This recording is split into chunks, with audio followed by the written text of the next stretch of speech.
Assalamualaikum warahmatullahi wabarakatuh. Apa kabar kalian semua? Semoga kalian semua sehat walafiat. Berusahalah mencari uang yang halal, baik itu usaha atau bekerja. Kisah ini menceritakan tentang pesugihan agen sembako. Tapi sebelum cerita ini saya mulai, ada baiknya bantu kami dengan mengklik tombol subscribe, like, dan komen, serta aktifkan tombol loncengnya, agar tidak ketinggalan cerita terbaru. Di pinggiran Jakarta, tepatnya di sebuah gang sempit di daerah Cengkareng, Koh Afuk, pria berusia 45 tahun dengan wajah penuh garis-garis kerja keras, menjalani hari-harinya sebagai pedagang sembako. Tokonya sederhana, sebuah kios kecil berukuran 4x6 meter di pasar tradisional penuh sesak dengan tumpukan karung beras, minyak goreng, gula pasir, dan berbagai kebutuhan pokok lainnya. Dinding kios yang terbuat dari triplek sudah mulai lapuk, dan atap sengnya kerap bocor saat hujan deras. Namun, di balik kesederhanaan itu, Koh Afuk adalah pria yang penuh ambisi. Ia bermimpi memiliki rumah besar dengan taman hijau, mobil yang mengilap, dan kehidupan yang bisa membuat istrinya, Priscilla, tersenyum tanpa beban. Priscilla, wanita berusia 38 tahun yang lembut namun tangguh, adalah pilar dalam kehidupan Koh Afuk. Mereka menikah 7 tahun lalu, dan saat ini Priscilla sedang hamil anak pertama mereka yang kemudian diberi nama Julian. Setiap malam, setelah menutup kios, Koh Afuk pulang ke kontrakan kecil mereka, sebuah rumah petak dengan 2 kamar sempit dan dapur yang menyatu dengan ruang tamu. Priscilla selalu menyambutnya dengan senyum hangat, meski Koh Afuk tahu istrinya juga merasakan beban hidup yang sama. Penghasilan dari agen sembako hanya cukup untuk makan, membayar kontrakan, dan kebutuhan dasar. Impian memiliki rumah sendiri atau memberikan pendidikan terbaik untuk anak mereka yang belum lahir terasa begitu jauh. Setiap hari, Koh Afuk bangun sebelum subuh, membuka kios jam 6 pagi, dan melayani pelanggan hingga malam. Pelanggannya kebanyakan ibu-ibu rumah tangga dan pedagang kecil di pasar. Meski ramah dan ulet, Koh Afuk sering merasa frustasi. Persaingan di pasar semakin ketat. Pedagang baru dengan kios lebih besar dan stok lebih lengkap mulai menarik pelanggannya. Omsetnya stagnan, kadang malah merugi karena barang yang tidak laku. Di tengah tekanan itu, Koh Afuk sering termenung, memikirkan bagaimana cara mengubah nasibnya. Aku harus punya terobosan, gumamnya dalam hati sambil menatap tumpukan karung beras yang mulai berdebu. Suatu sore, saat pasar mulai sepi, seorang pelanggan tetap, Pak Maman, seorang pedagang kelontong dari kampung sebelah, datang membeli beberapa kilogram beras. Sambil mengobrol ringan, Pak Maman bercerita tentang seorang temannya yang dulunya miskin, tetapi kini sukses besar setelah melakukan ritual pesugihan di Gunung Kawi, Jawa Timur. Katanya, di sana ada pohon keramat. Kalau ikut ritual dukun, bisa dapat kekayaan dalam sekejap. Tapi ya, ada syaratnya, katanya harus kasih sesajen tiap tahun. Ujar Pak Maman sambil tertawa kecil, seolah tak terlalu percaya. Namun cerita itu seperti petir di telinga Koh Afuk, matanya berbinar, pikirannya langsung melayang. Benarkah semudah itu? Batinnya. Malam itu, Koh Afuk tak bisa tidur. Cerita Pak Maman terus bergema di kepalanya. Ia membayangkan kiosnya ramai, pelanggan mengantri, dan rekening banknya penuh. Ia membayangkan Priscilla bisa berhenti khawatir tentang tagihan dan anak mereka, Julian, bisa sekolah di tempat terbaik. Namun, ia juga tahu bahwa pesugihan bukanlah hal sembarangan. Ia pernah mendengar cerita-cerita mengerikan tentang tumbal, tetapi ambisinya mengalahkan rasa takutnya. Kalau cuma kepala kerbau setahun sekali, itu tidak terlalu berat, pikirnya. Mencoba menenangkan diri, ia memutuskan untuk pergi ke Gunung Kawi tanpa memberitahu Priscilla. Tak ingin istrinya khawatir atau melarangnya. 2 hari kemudian, dengan alasan pergi ke pemasok di luar kota, Koh Afuk berangkat ke Jawa Timur. Ia naik bus malam, perjalanan panjang yang melelahkan, namun hatinya dipenuhi harapan.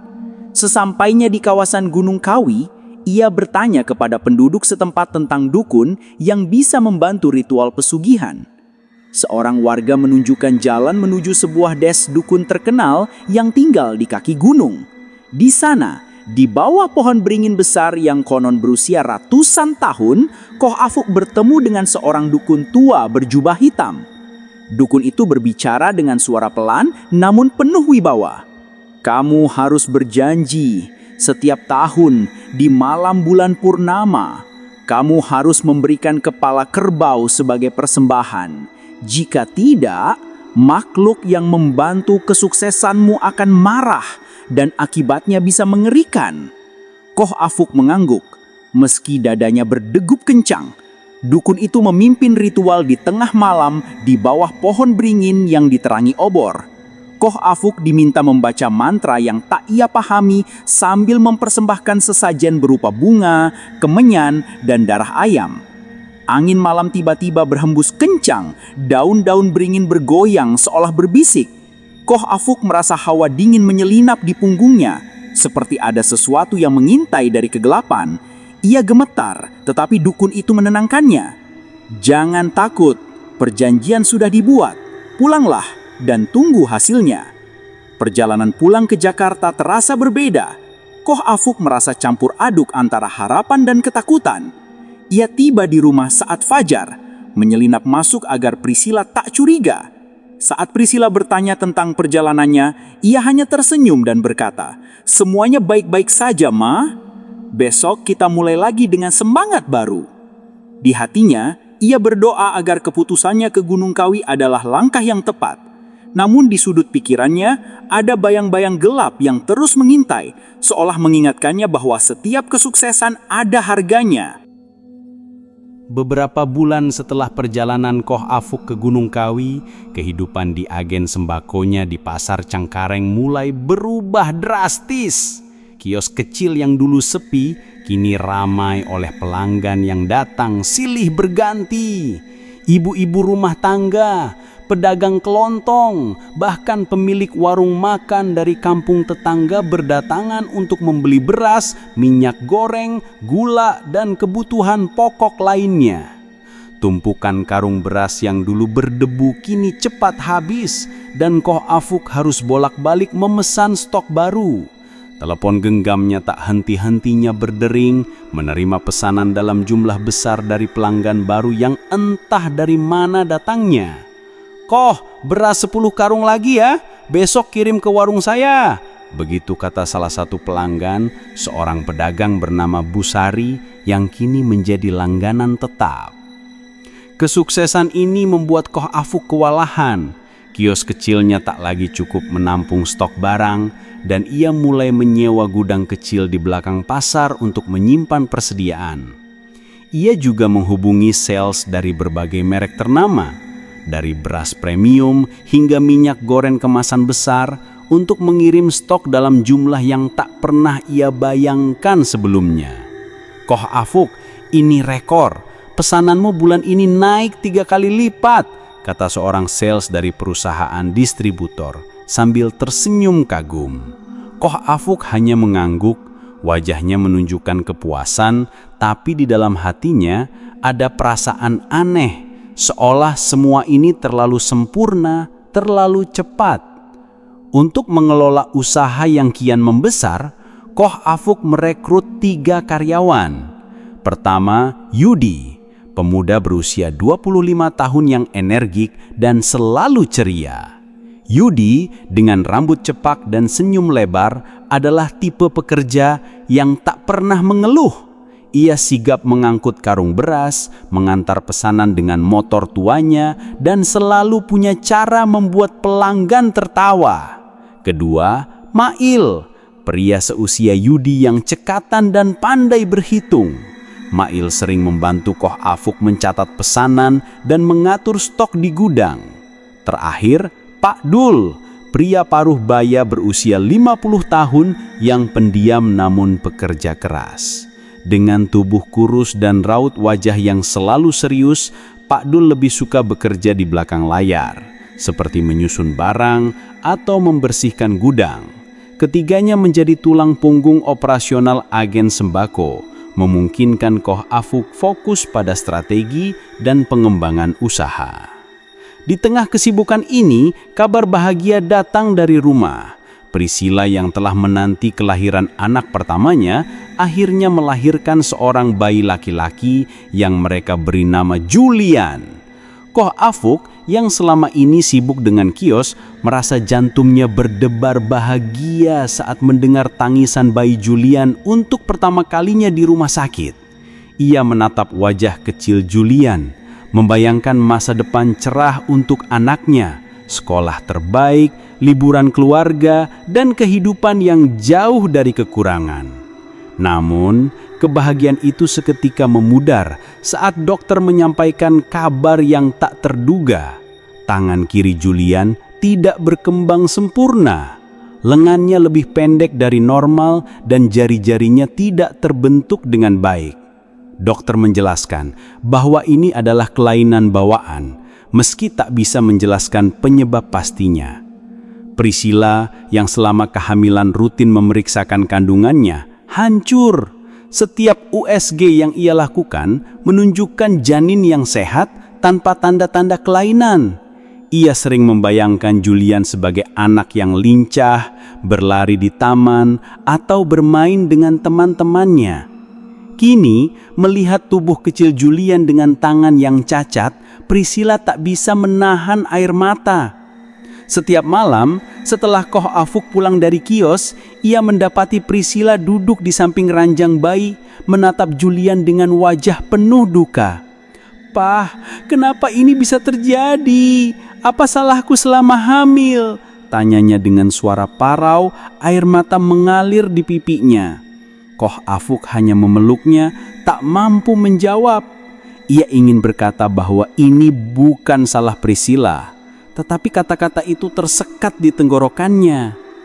Di sudut hatinya, Koh Afuk mulai dihantui kecurigaan mengerikan.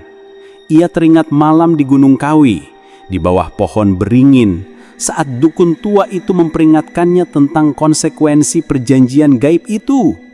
Apakah ini tumbal pertamaku? Gumamnya dalam hati sambil menatap langit-langit kontrakan di malam yang sunyi.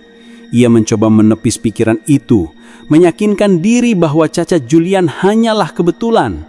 Namun, setiap kali ia melihat Priscilla menangis atau mendengar tangisan Julian, rasa bersalah itu kian menggerogoti. Kesuksesan kiosnya yang tiba-tiba, pelanggan yang membanjiri dan uang yang mengalir deras kini terasa seperti beban. Namun, ia tetap memilih diam.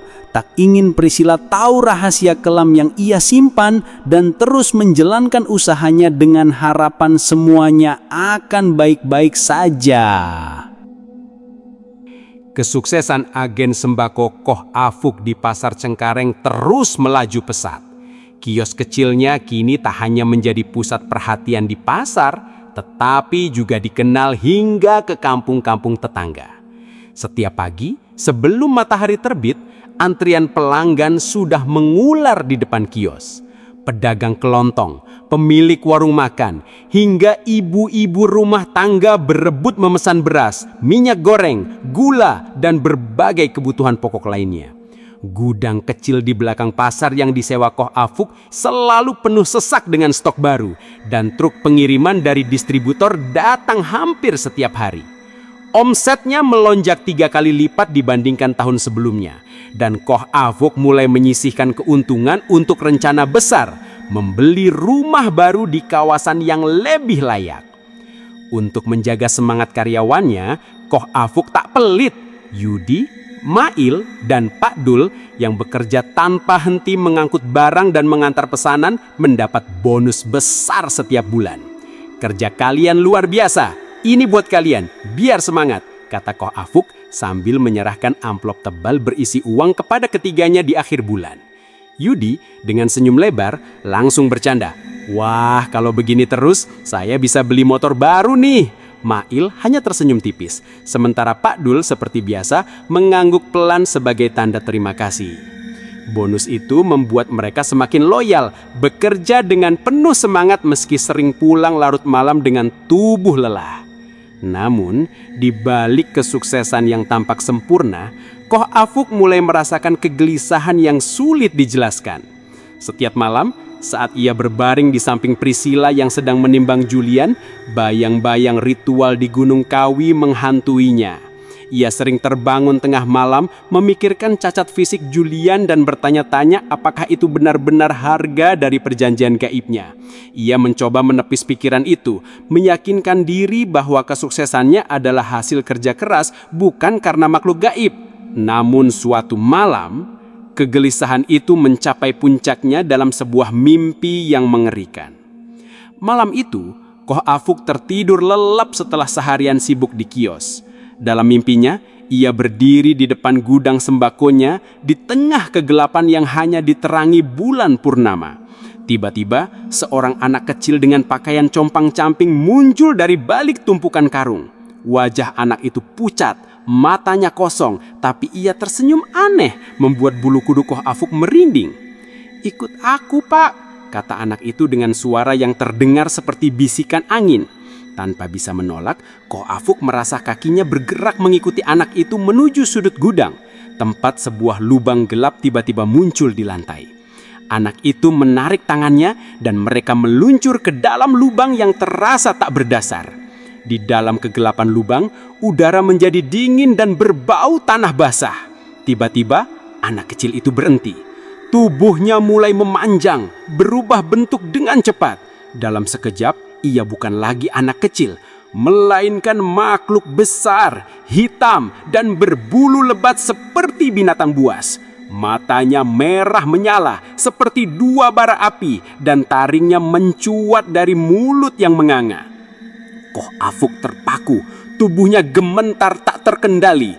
Makhluk itu menatapnya dengan tatapan penuh kemarahan, lalu berbicara dengan suara menggelegar yang seolah mengguncang seluruh lubang.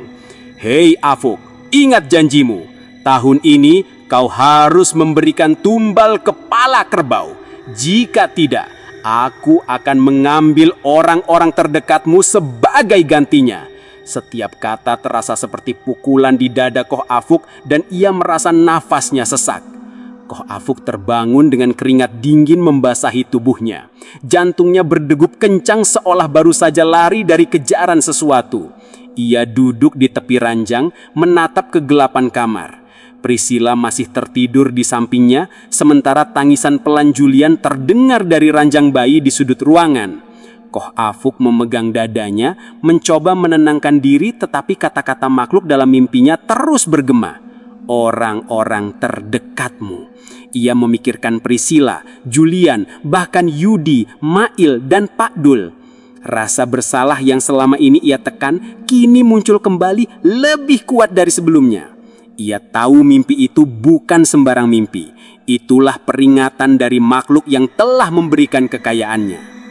Keesokan paginya, Koh Afuk bergegas ke kios lebih awal dari biasanya. Wajahnya pucat, matanya sembab, tetapi ia berusaha menyembunyikan kegelisahannya. Saat Yudi tidak untuk membuka kios, Koh Afuk langsung memanggilnya. "Yudi, hari ini kamu ke pasar hewan, cari kerbau yang bagus, beli satu, lalu sembelih di belakang gudang," perintahnya dengan nada tegas, namun suaranya sedikit bergetar. Yudi yang sedang menyapu lantai menoleh dengan bingung. "Sembelih kerbau Koh? Buat apa?" tanyanya polos. Koh Afuk menatapnya tajam, lalu berkata, "Pokoknya lakukan. Tapi ingat, jangan baca bismillah. Kepalanya bawa ke belakang gudang, biar saya yang urus." Yudi mengerutkan kening, kebingungan terpancar di wajahnya. Dalam keyakinannya, menyembelih hewan tanpa baca bismillah terasa aneh, bahkan salah. Namun melihat ekspresi serius Koh Afuk, ia tak berani bertanya lebih jauh.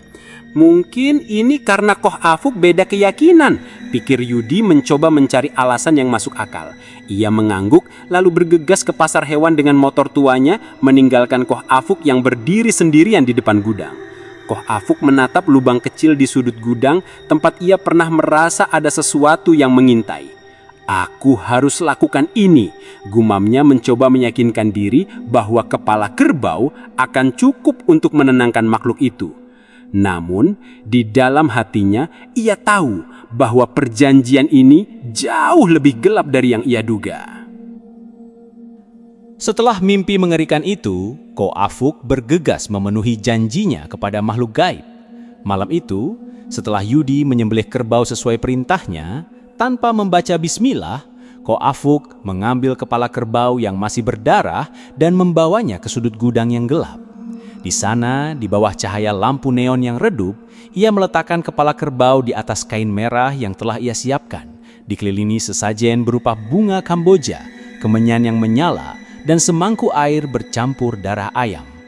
Sambil menunduk, ia berbisik dengan suara gemetar. "Ini persembahanku, seperti yang kau minta. Jangan ganggu keluargaku."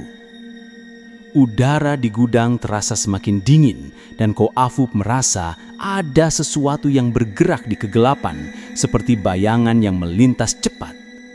Ia buru-buru meninggalkan gudang, tak berani menoleh ke belakang. Keesokan harinya, keajaiban kembali terjadi. Agen sembako Ko Afuk dipadati pelanggan lebih ramai dari sebelumnya. Truk pengiriman datang 2 kali dalam sehari, membawa karung-karung beras, minyak goreng dalam jerikan besar, dan gula pasir yang langsung ludes dalam hitungan jam. Pelanggan baru muncul dari berbagai penjuru, bahkan dari daerah yang jauh, memesan dalam jumlah besar untuk warung, catering, hingga acara hajatan. "Koh, apa rahasianya? Kok bisa ramai gini tiap hari?" tanya seorang pelanggan, Bu RT, sambil tertawa.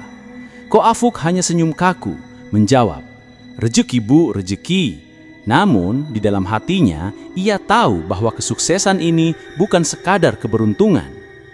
Yudi, Mail, dan Pak Dul bekerja hingga kelelahan. Yudi dengan energi mudanya tetap ceria meski harus mengangkut karung beras hingga larut malam. Mail yang cekatan kerap lembur untuk mencatat pesanan dan mengatur stok di gudang. Pak Dul meski pendiam tak pernah absen membantu mengemas barang atau membersihkan kios. Ko Afuk melihat kerja keras mereka dan memutuskan untuk memberikan penghargaan lebih. Di akhir bulan, ia mengumpulkan ketiganya di gudang. "Kalian sudah seperti keluarga untuk usaha ini.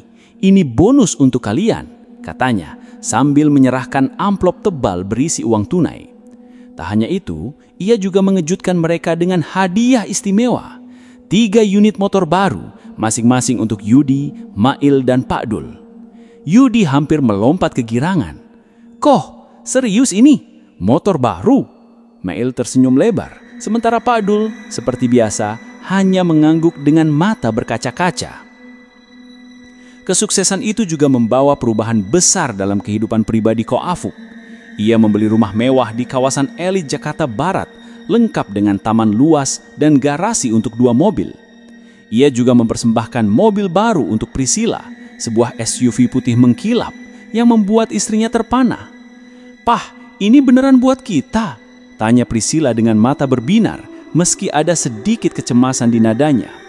Ko Afuk hanya memeluknya, berkata, "Ini buah kerja keras kita, Mah, untuk kamu dan Julian." Namun, di balik senyumnya, ia masih menyimpan rahasia kelam tentang asal-usul kekayaan itu.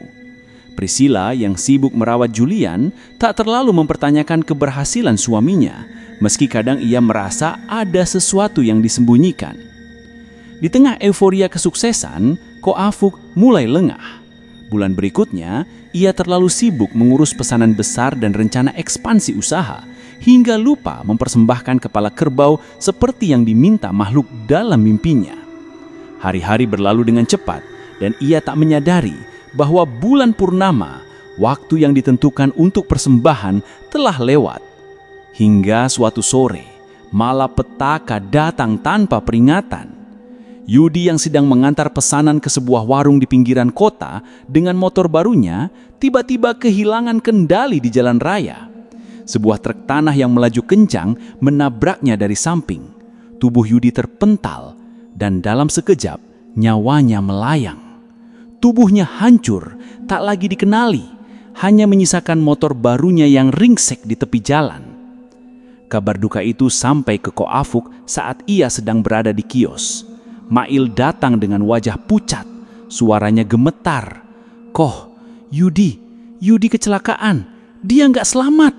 Ko Afuk merasa dunianya berputar. Ia terduduk di kursi, tangannya gemetar. Aku lupa persembahan, gumamnya dalam hati, suaranya nyaris tak terdengar. Rasa bersalah menyerangnya seperti gelombang. Ia teringat kata-kata makhluk dalam mimpinya. Aku akan mengambil orang-orang terdekatmu. Yudi, pemuda ceria yang selalu jadi andalannya, kini menjadi korban pertama. Ko Afuk mencoba menahan air mata, berusaha terlihat tegar di depan Mail dan Pak Dul yang juga terpukul atas kehilangan rekan mereka. Malam itu, setelah pemakaman Yudi, Ko Afuk kembali dihantui mimpi mengerikan. Ia melihat makhluk besar, hitam, dan berbulu itu lagi, berdiri di tengah gudangnya yang gelap. Matanya merah menyala penuh kemarahan, dan suaranya menggelegar. Afuk, kau melupakanku? Yudi adalah pengingat. Jangan coba-coba melanggar janjimu lagi. Ko Afuk terbangun dengan nafas tersengal-sengal, tubuhnya basah keringat. Ia duduk di tepi ranjang, menatap kegelapan kamar. Priscilla yang terbangun karena gerakannya memegang pundaknya dengan kekhawatiran. Ada apa, Pak? Kenapa kamu begini? Tanyanya, suaranya penuh kebingungan. Ko Afuk hanya menggelengkan, tak mampu jujur. Nggak apa-apa, Ma. Cuma mimpi buruk, katanya pelan.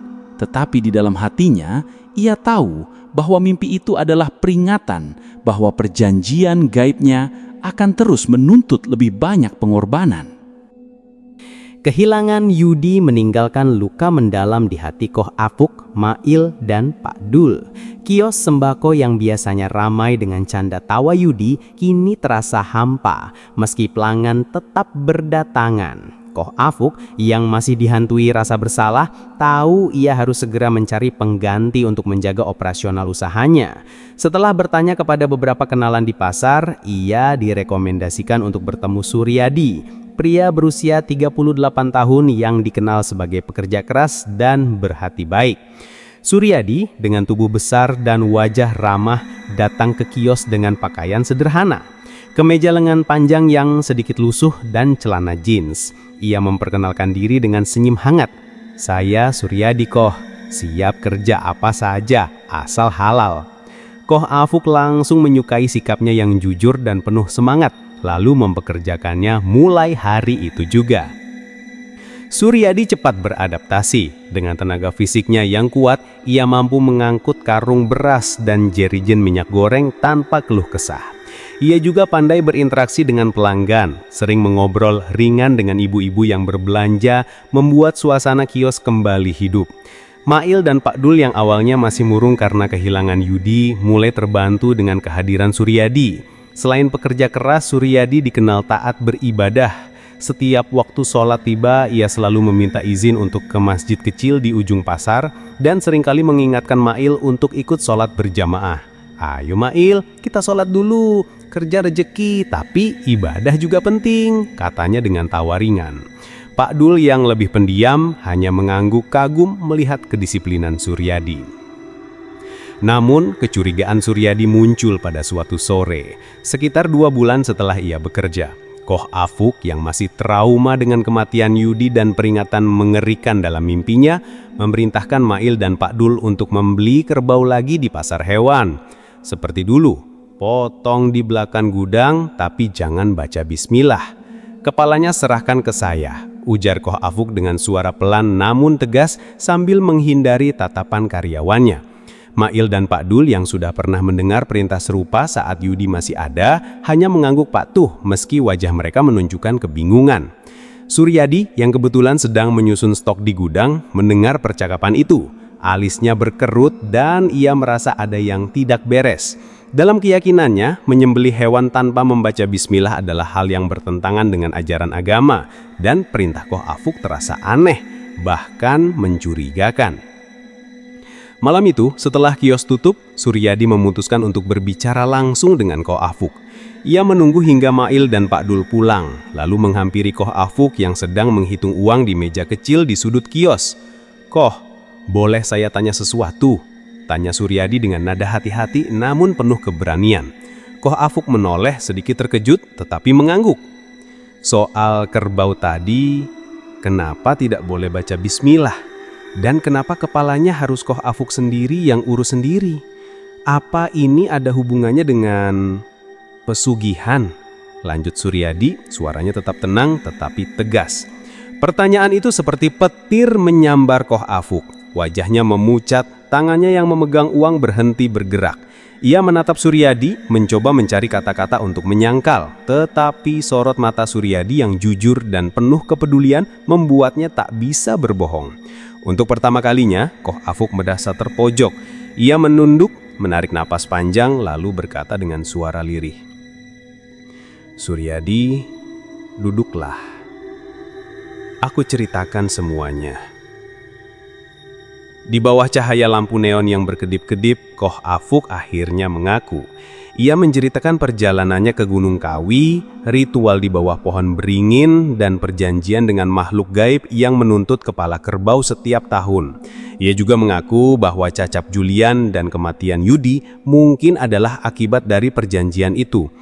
"Aku tidak tahu lagi harus bagaimana, Suryadi. Aku terjebak," katanya, suaranya pecah, hampir menangis. Suryadi mendengarkan dengan penuh perhatian. Wajahnya tetap tenang meski cerita Koh Afuk membuat bulu kuduknya merinding. Ia tak menghakimi, juga tak menunjukkan kemarahan. Sebaliknya, ia memegang bahu Koh Afuk dan berkata, "Koh, perbuatan seperti ini memang dilarang dalam agama manapun, tapi Allah Maha Pengampun. Masih ada jalan untuk keluar dari ini, asal Koh Afuk mau bertaubat dan memutus ikatan itu." Koh Afuk menatap Suryadi dengan campuran harapan dan ketakutan. "Tapi bagaimana caranya?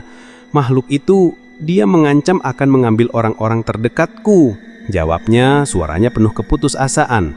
Suryadi tersenyum kecil, seolah ingin menenangkan. "Di kampung saya, di Jawa Timur, ada seorang ulama bernama Ustadz Imam. Beliau dikenal mampu menangani masalah gaib seperti ini. Kalau Koh Afuk bersedia, saya bisa mengatur pertemuan dengan beliau. Tapi Koh harus ikhlas, karena memutus ikatan ini mungkin akan mengubah segalanya." Koh Afuk terdiam, memikirkan kata-kata Suryadi. Ia tahu bahwa memutus perjanjian itu bisa berarti kehilangan kekayaan yang telah ia nikmati. Namun bayang-bayang kematian Yudi dan cacat Julian membuatnya sadar bahwa ia tak bisa terus hidup dalam ketakutan. "Baiklah Suryadi, atur pertemuan itu. Aku ingin selesai dengan ini," katanya akhirnya dengan nada yang penuh tekad meski masih dibayang-bayangi keraguan. Suryadi segera menghubungi Ustadz Imam melalui telepon. Ia menceritakan situasi Koh Afuk dengan hati-hati, dan Ustadz Imam dengan suara yang tenang namun penuh wibawa berjanji akan datang ke Jakarta bersama dua kerabatnya yang juga ahli dalam ruqyah, Ustadz Muh dan Ustadz Ratno. "Bawa Koh Afuk ke jalan yang benar, Suryadi. Kita akan bantu dia," kata Ustadz Imam sebelum menutup telepon. Suryadi menatap Koh Afuk dengan penuh keyakinan. "Koh, ini awal yang baru. Percayalah, kita akan lewati ini bersama," katanya. Koh Afuk hanya mengangguk. Hatinya dipenuhi campuran harapan dan ketakutan akan apa yang akan terjadi selanjutnya. Untuk pertama kalinya, setelah sekian lama, ia merasa ada secerah cahaya di ujung kegelapan yang selama ini menyelimutinya. Hari yang dinanti tiba. Ustadz Imam, seorang ulama berusia sekitar 60 tahun dengan sorban putih dan janggut yang rapi, tiba di Jakarta bersama dua kerabatnya, Ustadz Muh dan Ustadz Ratno. Ustadz Muh, pria bertubuh tegap dengan suara lantang, dikenal sebagai ahli ruqyah yang berpengalaman. Ustadz Ratno, yang lebih muda dan berkacamata, membawa ketenangan dengan pembawaannya yang lembut namun penuh keyakinan. Ketiganya disambut Suryadi di depan agen sembako Koh Afuk di Pasar Cengkareng. Koh Afuk yang berdiri di ambang pintu kios dengan wajah pucat, menyapa mereka dengan tangan gemetar. "Terima kasih sudah datang, Ustadz. Saya benar-benar butuh bantuan," katanya, suaranya parau penuh penyesalan. Ustadz Imam menatap Koh Afuk dengan mata penuh welas asih. "Tidak ada dosa yang tidak bisa diampuni, Nak Afuk, asal ada niat tulus untuk bertaubat. Mari kita mulai," ujarnya dengan suara yang menenangkan. Priscilla, yang baru saja tiba dari rumah bersama Julian di gendongannya, berdiri di samping suaminya dengan raut wajah cemas. Ia belum tahu sepenuhnya apa yang akan terjadi. Hanya diberitahu oleh Koh Afuk bahwa para ustadz ini akan membantu membersihkan usaha mereka. Suryadi, Mail, dan Pak Dul diminta menjaga pintu masuk kios agar tak ada pelanggan yang masuk selama proses ruqyah berlangsung. Ruqyah dimulai di dalam gudang, tempat Koh Afuk pernah meletakkan kepala kerbau dan sesajen. Ustadz Imam, Ustadz Muh, dan Ustadz Ratno berdiri membentuk lingkaran di tengah ruangan yang dipenuhi tumpukan kardus dan karung beras. Mereka mulai melantunkan ayat-ayat Al-Quran dengan suara yang khusyuk namun tegas. Ustadz Imam memimpin dengan membaca ayat kursi, diikuti oleh surat-surat pendek yang dikenal untuk mengusir gangguan gaib. Udara di gudang yang awalnya terasa pengap tiba-tiba berubah dingin. Priscilla yang berdiri di sudut ruangan sambil menggenggam erat Julian merasa bulu kuduknya merinding.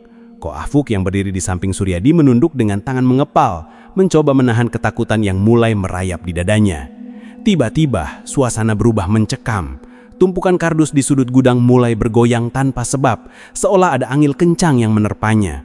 Beberapa karung beras terjatuh dan suara aneh seperti desisan dan langkah kaki berat terdengar dari sudut ruangan yang gelap. Priscilla menjerit pelan, memeluk Julian lebih erat. "Ini kenapa, Pak? Apa yang terjadi?" tanyanya dengan suara gemetar, wajahnya pucat. Ko Afuk tak bisa menahan diri lagi. Dengan air mata mengalir di pipinya, ia berlutut di depan Priscilla dan berkata, Maafin Papa. Dulu sebelum Julian lahir, Papa melakukan pesugihan di Gunung Kawi. Tumbal pertamanya cacatnya Julian. Lalu Yudi, dia juga jadi korban." Suaranya pecah, penuh penyesalan. Priscilla menatap suaminya dengan mata penuh keterjutan dan kesedihan. Ia menangis terseduh. Hatinya hancur mengetahui bahwa cacat anaknya adalah akibat ambisi suaminya. "Kenapa, Pak? Kenapa kamu gak bilang dari dulu?" katanya, suaranya tercekak di tenggorokan. Suryadi segera memeluk Priscilla untuk menenangkannya, sementara Ustadz Imam melanjutkan ruqyah dengan suara yang semakin lantang. Gudang seperti diguncang gempa kecil, lantai bergetar dan suara seperti raungan pelan terdengar dari sudut yang sama tempat Ko Afuk pernah meletakkan sesajen. Ustadz Muh dengan wajah penuh konsentrasi mengambil air yang telah dibacakan doa dan memercikannya ke seluruh penjuru gudang. "Keluarlah, wahai makhluk yang mengganggu. Tinggalkan tempat ini dengan izin Allah," serunya. Tiba-tiba, suara raungan itu berhenti dan udara kembali normal. Tumpukan kardus yang bergoyang perlahan diam dan hawa dingin berangsur menghilang.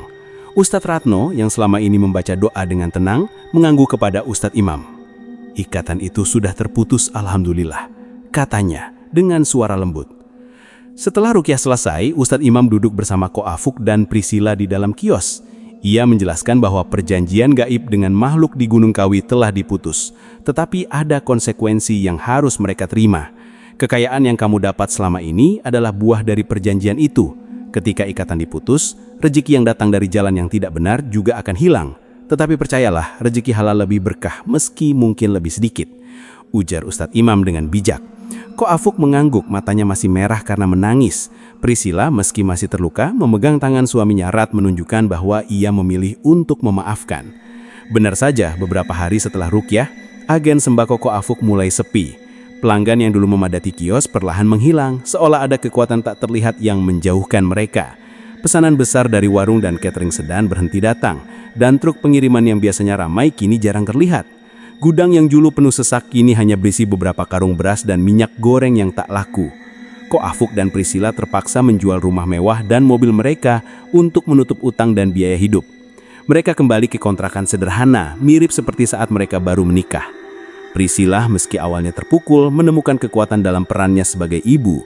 Ia merawat Julian dengan penuh kasih sayang, membawa anaknya ke terapi fisik untuk membantu perkembangan tangannya. Setiap malam ia menggendong Julian sambil bersenandung, berusaha menerima kenyataan bahwa cacat anaknya adalah bagian dari perjalanan hidup mereka. Ko Afuk yang kini kehilangan kilau kesuksesannya merasa berat di awal. Namun, seorang teman lama dari masa mudanya, Pak Hadi, menawarkan pekerjaan sebagai manajer di sebuah pabrik sepatu di Tangerang. "Afuk, kamu orang capable. Ayo, mulai lagi dari sini," kata Pak Hadi dengan tulus. Ko Afuk menerima pekerjaan itu dengan rendah hati. Ia kembali bekerja sebagai karyawan, bangun pagi dan pulang malam seperti dulu sebelum pesugihan. Gajinya tak sebesar omset agen sembakonya dulu, tetapi cukup untuk menghidupi keluarganya. Mail dan Pardul memilih mencari pekerjaan lain, sementara Suryadi tetap setia membantu Ko Afuk menutup kios sembako yang kini hanya buka setengah hari.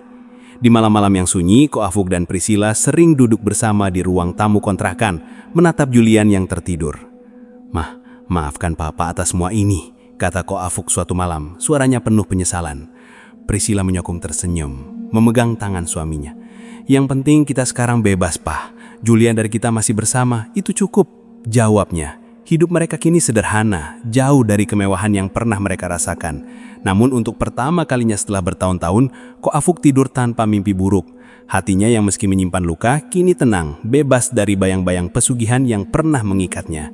Ia belajar bahwa kebahagiaan sejati bukan datang dari kekayaan, tetapi dari keluarga dan keikhlasan menjalani hidup di jalan yang benar.